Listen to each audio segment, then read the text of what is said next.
अफवांवर विश्वास ठेवू नका. माझ्याकडे विरोधी पक्षनेतेपद सोडण्याचा चर्चेत कोणतेही तथ्य नाहीये. ही पेरलेली बातमी. पण मीच कुणाचे तरी 22 आमदार दुसरीकडे जात असल्याचे ऐकलंय. उद्योग करणारे व्हाईस कॅप्टन आहेत असा दावा आदित्य ठाकरे यांनी केला. उदय सामंत 22 आमदार घेऊन भाजपात सामील होणार या चर्चा होत असताना शिंदे गटाचे मंत्री संजय शिरसाट यांनी म्हटलंय की ठाकरे पक्षाचे 13 आमदार माझ्या संपर्कात होते. या सगळ्या आमदारांची नावं माझ्याकडे आहेत. वेळ आल्यावरती नावं सांगून हे सर्व आमदार उद्धव ठाकरेंच्या शिवसेनेच्या कार्यपद्धतीला वैतागल्यात. ते एकनाथ शिंदेंच्या शिवसेनेमध्ये प्रवेश करणार आहेत. ज्या भाजपमध्ये हे 22 आमदार जातील अशा चर्चा होत आहेत. त्याचवेळी मुख्यमंत्री देवेंद्र फडणवीस समोर येत म्हणाले की आदित्य ठाकरेंच्या म्हणण्यात कोणतंही तथ्य नाही. उद्या कुणी असंही म्हणेल की आदित्य ठाकरेंचे 20 आमदार भाजपच्या गळाला लागलेत. असं उगीच काहीतरी म्हटल्याने काही होत नाही. आम्हाला शिंदे सेनेचे आमदार घेऊन काय करायचंय? ते आमचेच आहेत. शिवसेना आमचा मित्रपक्ष आहे. आता चर्चा होऊ लागली आहे ती म्हणजे शिंदे सेना मित्रपक्ष असली तरी एकनाथ शिंदे मित्र आहेत का? कारण फडणवीसांना केंद्रात जायला शिंदे सेनेची गरज आहे. त्यामुळे शिंदे सेना फोडण्याची फडणवीस यांची स्क्रिप्ट अंमलात आणायला सुरुवात झाली आहे का? फडणवीस यांचा तिसरा डाव काय जाणून घेऊयात. 2014च्या लोकसभा निवडणुकीत 500च्या 1 जागांसाठी झालेल्या निवडणुकीत बहुमतासाठी 272 जागा आवश्यक होत्या. यात भाजपला 12 जागा मिळाल्या. म्हणून एकट्या भाजपने सत्ता स्थापन करण्यासाठी 272 वजा 70 बरोबर 32 अतिरिक्त जागांची गरज होती. इथे उपयोगी पडले 16 खासदार. चंद्राबाबू नायडू यांचे 12 खासदार, नितीश कुमारांचे आणि 7 खासदार, एकनाथ शिंदे यांचे केंद्रातील सरकार याच तिघांवर ते अवलंबून आहे असं स्पष्टपणे सांगता येतं. चंद्राबाबू आणि नितीश कुमार हे दोन्ही नेते वेळ पाहून पलटी मारू शकतात. एकनाथ शिंदे यांचा पक्षचिन्ह आणि मालकी हे प्रकरण कोर्टात आहे. त्यामुळे ते लगेच भाजपला रामराम ठोकणार नाहीत. त्यामुळे सरकारला मजबूती द्यायची असेल तर शिंदे सेनेच्या खासदारांची भाजपला अधिकची गरज आहे. देवेंद्र फडणवीस यांच्या केंद्रातील स्थलांतराच्या चर्चाही इथूनच जोर धरतात.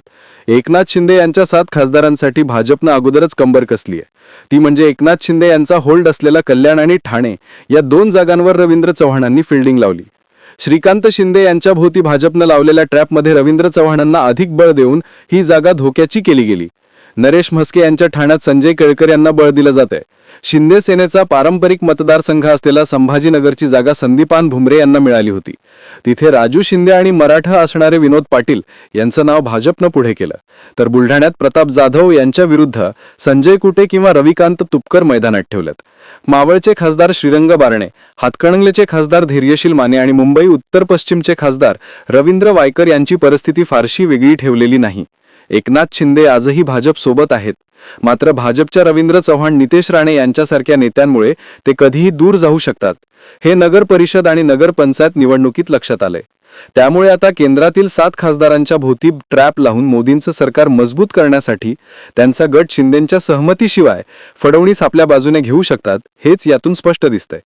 महाराष्ट्राच्या राजकारणात देखील शिंदे यांना लावल्यास ती भाजपच्या विरोधात जातील हे उघड आहे. त्यांची एक चुणूक नेमकी दिसून आली. त्यामुळे त्यांच्या संख्येला आपल्या बाजूने घ्यायचं असेल तरी ते फडणवीस तिसरा डाव लावू शकतात. महाराष्ट्राच्या राजकारणामध्ये सध्या हिवाळी अधिवेशन चर्चेचा मुद्दा. दोन्ही सभागृहातील रिक्त असलेल्या विरोधी पक्षनेते पदावरून शिवसेनेत वाद पेटला. एक पक्ष आणि 2 गट असे सत्तेवर जे आहेत त्यांच्यातून एका गटातून 22 आमदार मुख्यमंत्र्यांच्या हाती लागलेत. जर तुम्ही गेल्या 1 वर्षाचा अभ्यास केला तर त्यांची कामे असतील किंवा त्यांना दिलेला फोन असेल, हे सगळ्याच गोष्टी सांगतात की उठ सांगितलं तर उठ आणि बस सांगितलं की बस आणि उडी मार सांगितली की उडी मार. असं आता मुख्यमंत्र्यांच्या इशाराने नाचायला लागलेत. नेमकं कोणी इथून धसका घ्यायचा आहे हे ज्यांनी बातमी पेरली त्यांना कळेल. बघा, 22 आमदारांमध्ये मी असं कोणीतरी स्वतःला व्हाईस कॅप्टन म्हणतात असं ऐकलंय.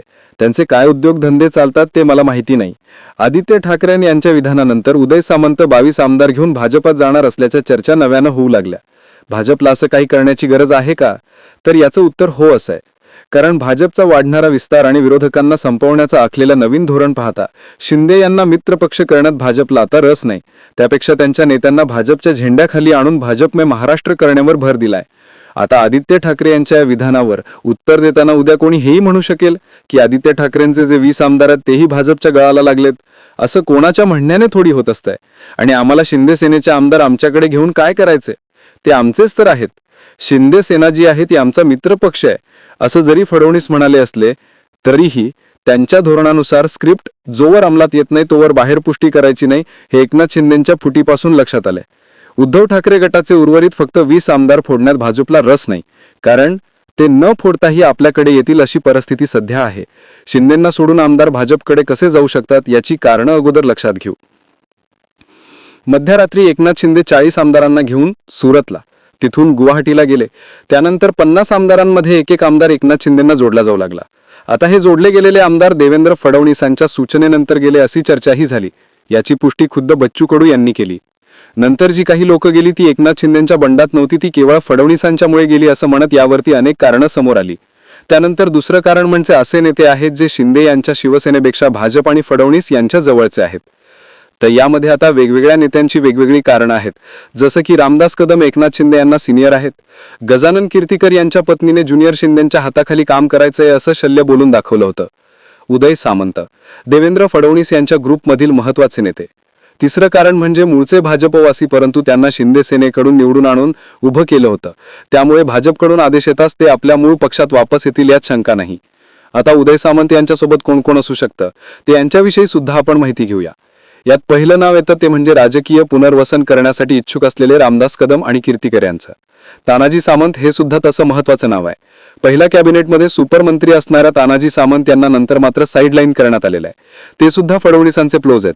त्यामुळे वेळ आली तर ते शिंदेंपेक्षा भाजप योग्य अशी त्यांची भूमिका असू शकते.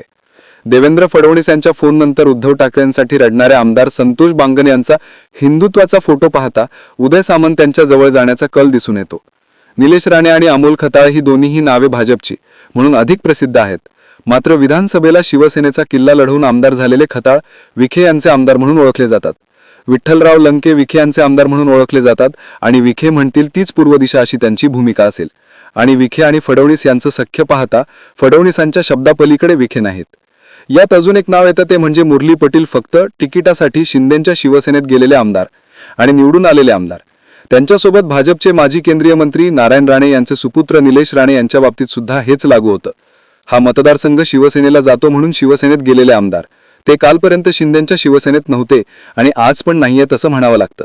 पूजा चव्हाण प्रकरणामध्ये अडकलेले संजय शिरसाट, वेड हॉटेल प्रकरणामध्ये अडकलेले संजय शिरसाट, जमीन खरेदी प्रकरणात अडकलेले शंभूराज देसाई यांना याची संपूर्ण कल्पना आहे की जोवर भाजपसोबत आहे तोवर सेफ नाही तर असं आहे. त्यामुळे शिंदे यांच्या बदलत्या भूमिकांमुळे मतदारसंघातील फोपावलेल्या उद्योगधंद्यांना, शिक्षण संस्थांना, मीडिया पुढे आलेल्या कोट्यांना साईडलाईन करण्यासाठी भाजपच्या महाशक्तीची गरज आहे. आणि त्यामुळे उदय सामंत यांच्यासोबत ते कधीही आपला मोर्चा वळवू शकतील अशा चर्चा होतात. केंद्रातील सत्ता मजबूत करण्यासाठी आणि आपला केंद्रातील रस्ता सुखकर करण्यासाठी फडणवीस खासदारांसोबत आमदारही आपल्या गळाला लावतील हे त्यांच्या महत्त्वाकांक्षी स्वभावामुळे म्हणता येतं. यावर तुम्हाला काय वाटतंय आणि हे विश्लेषण तुम्हाला पटलं असेल तर आम्हाला कॉमेंट करून नक्की कळवा. शिवसेनेचा सोबत गेम होणार, फक्त तो आत्ता होतोय की पुढच्या विधानसभेचा पर्यंत होतोय हे पाहण्यासारखं असणार आहे. तुम्हाला काय वाटतं, हा गेम चालेल की उलटा पडेल? कॉमेंट जरूर करा. अशाच महत्त्वपूर्ण व्हिडिओसाठी आपल्या चॅनलला आवर्जून सबस्क्राईब करा. जय महाराष्ट्र.